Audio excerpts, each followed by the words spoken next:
नमस्कार दोस्तों, स्वागत है आपका हमारे YouTube चैनल पर एक बेहतरीन करंट अफेयर की बर्निंग इश्यूज़ की इस सीरीज़ में। साथियों, जैसा कि आप जानते हैं, भारत को अभी यूएन में, यानी कि जो यूएन का एक पार्ट है UNSC, United nation security council, इस यूएनएससी में अभी तक भारत को परमानेंट स्टेटस नहीं दिया गया है और ना ही भारत के पास में वीटो पावर है।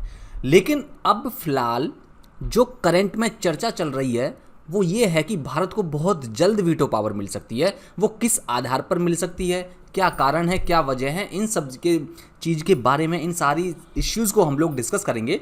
यहाँ पर आप लोग अलग अलग ये आर्टिकल्स देख सकते हैं। यहाँ पर India becoming world's most populous country में strengthen its claim for permanent UNSC membership.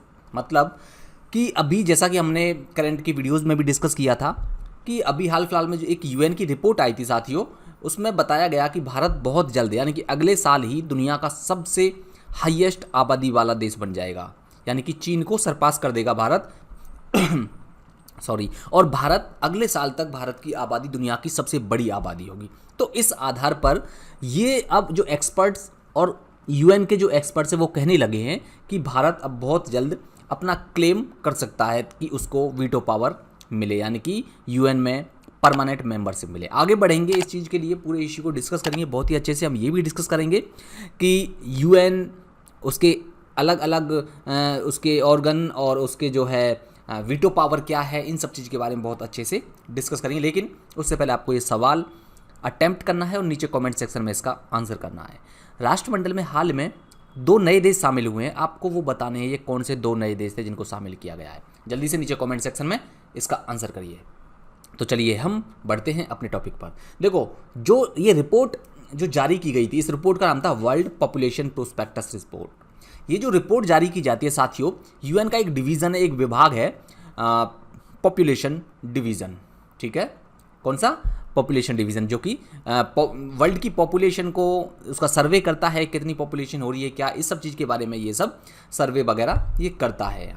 तो इसमें कहा गया है कि जो भारत की आबादी है वो, उसमें प्रोजेक्ट किया गया है कि जो इंडिया की पॉपुलेशन है वो अगले साल तक 1.429 बिलियन हो जाएगी, जबकि अगले साल तक जो चाइना की आबादी है वो रहेगी 1.426, यानी कि अगले साल भारत चाइना को सरपास कर देगा। चाइना को, यानी कि चाइना की आबादी से भारत की आबादी आगे निकल जाएगी। अब आपके दिमाग में एक चीज़ उठ रही हो गई कि क्या भारत की आबादी इतनी तेज़ी से बढ़ रही है? जैसा कि हम जानते हैं, पिछली रिपोर्ट्स जब आई थी उसमें ये अनुमान लगाया गया था कि जो चाइना की आबादी को सरपास ओवरटेक करेगा भारत, वो 2027 तक करेगा।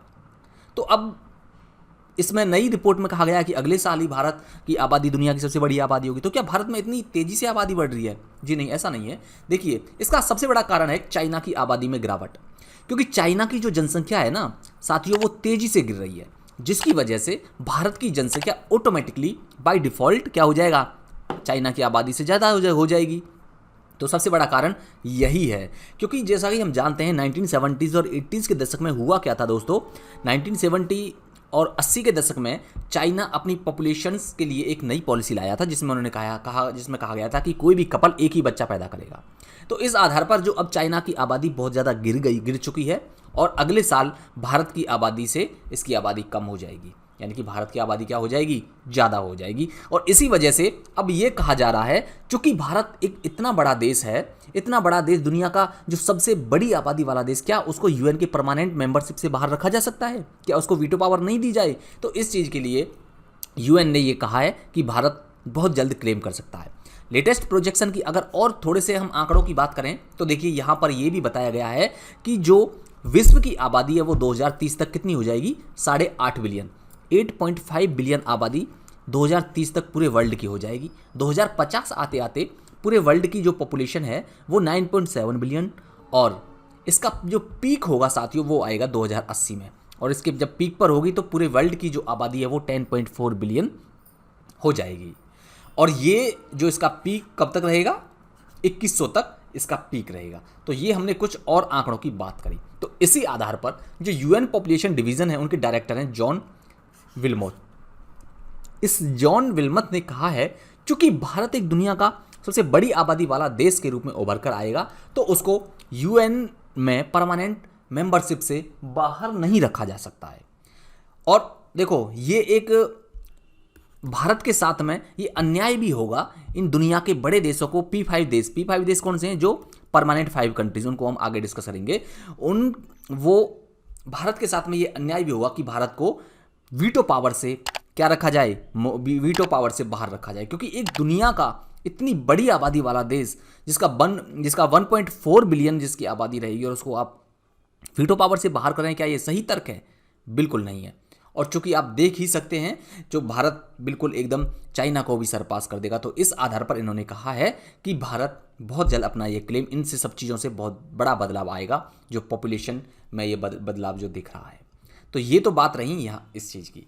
अब चूंकि देखो, हम ये भी जानते हैं कि भारत एक लंबे समय से इस चीज़ का बहुत बढ़िया तरीके से आह्वान भी करता रहा है कि सिक्योरिटी काउंसिल में सुधार किए जाएं भैया। बार बार हर प्लेटफॉर्म पे, चाहे G20 हो, चाहे यूएन में कोई भी मीटिंग हो, हर जगह हर प्लेटफॉर्म पर भारत कहता रहा है कि जो सिक्योरिटी काउंसिल में अनबैलेंस अभी हो रखा है उसमें रिफॉर्म करिए ना, आप यूएन में रिफॉर्म करिए, इन सब चीज़। और भारत परमानेंट मेंबरशिप हासिल करने वाला यूएनएससी में और वीटो पावर हासिल करने वाला सबसे बड़ा दावेदार के रूप में अभी फिलहाल भारत है। जिस तरह से भारत की डिप्लोमेसी बदल रही है, जिस तरह से भारत अपना पक्ष हर प्लेटफॉर्म पर रख रहा है। ठीक है साथियों, पूरा ये इश्यू डिस्कस किया। अब बात करते हैं हम संयुक्त राष्ट्र के बारे में। यूएन क्या है? यूएन जैसा कि हम जानते हैं एक अंतर्राष्ट्रीय संगठन है। इसकी स्थापना 24 अक्टूबर 1945 को हुई थी, और उस समय इसमें 50 देशों ने इस पर हस्ताक्षर किए थे। और उसके हस्ताक्षर पत्र पर, इसके जो अधिकार पत्र पर हस्ताक्षर के साथ में ये यूएन उस समय आया था, द्वितीय विश्व युद्ध के बाद में।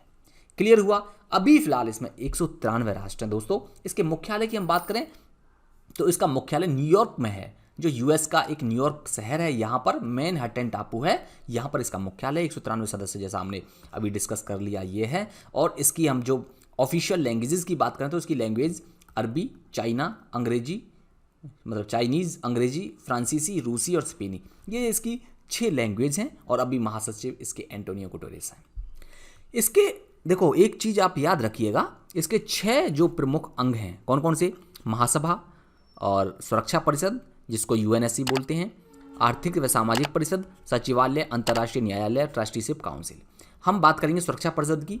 सुरक्षा परिषद में 2 तरह के सदस्य होते हैं, स्थायी सदस्य और अस्थायी सदस्य। स्थायी सदस्यों की बात करें तो अभी 5 स्थायी सदस्य जिनको P5 बोला जाता है। ये हैं यूएसए, रूस, ब्रिटेन, फ्रांस और चीन। ये स्थायी सदस्य हैं, और इन स्थायी सदस्यों को भी वीटो पावर हासिल है। और अस्थायी सदस्यों में कुल 10 सदस्य हैं, और इस करके इसमें टोटल यूएनएससी में 15 सदस्य होते हैं। अभी जैसा कि हम जानते हैं 2022-23 के लिए किस पर इसकी मेंबरशिप थी? भारत भी इसका सदस्य था, लेकिन प्रत्येक, देखो ये 10 सदस्य हैं ना, प्रत्येक 2 साल के लिए चुने जाते हैं जनरल असेंबली के द्वारा। अब भारत की जगह किसने आया है? जापान आया है। ठीक है, 2 साल के लिए। अब चलते हैं, अब आपके दिमाग में एक चीज़ आ रही होगी, चलो ठीक है ये सब तो ठीक है, लेकिन ये वीटो पावर है क्या मसला? इसकी इंपॉर्टेंस क्या है कि भारत जैसा देश इस वीटो पावर के लिए लंबे समय से यहाँ पर स्ट्रगल कर रहा है? देखिए, वीटो पावर की बात करें साथियों, तो इससे ये फायदा होता है किसी भी देश के लिए कि जो वो अपने खुद के इंटरेस्ट और अपने एलाइज कंट्रीज के इंटरेस्ट को परमानेंटली वो प्रोटेक्ट कर सकता है। क्लियर? जैसे कि मान लीजिए भारत पाकिस्तान के किसी टेररिस्ट ऑर्गेनाइजेशन को या टेररिस्ट व्यक्ति को, कोई के भी आतंकवादियों को, अगर वो आतंकवादी का दर्जा, अंतर्राष्ट्रीय आतंकवाद का दर्जा देना चाहता है, तो इसके लिए प्रस्ताव ला सकता है भारत। और उस पर प्रस्ताव लाने के साथ में उस पर वीटो पावर जब हासिल होगी भारत को, तो उस पर वोटिंग करी जा सकती है। लेकिन अगर एक बात करिए, जब उसके अगेंस्ट, भारत के अगेंस्ट कोई प्रस्ताव आया जो भारत की डिप्लोमेसी और भारत के इंटरेस्ट के खिलाफ है, तो भारत अपनी वीटो पावर का उस पर यूज करके उसे कैंसिल करा सकता है, जिससे भारत पर कोई भी इफेक्ट नहीं पड़ेगा। एक तरह से कह सकते हैं ये किसी भी देश जो अपने उसके जिस मित्र देश के साथ में इंटरेस्ट है उसके प्रोटेक्शन के लिए और अपनी सुरक्षा के लिए इस वीटो पावर को यूज कर सकता है। तो साथियों, ये था आज का डिस्कशन, और उम्मीद करता हूँ आपको पसंद आया होगा। नीचे सब्सक्राइब बटन को क्लिक करें और लाइक एंड शेयर जरूर करें वीडियो को। Thank you so much.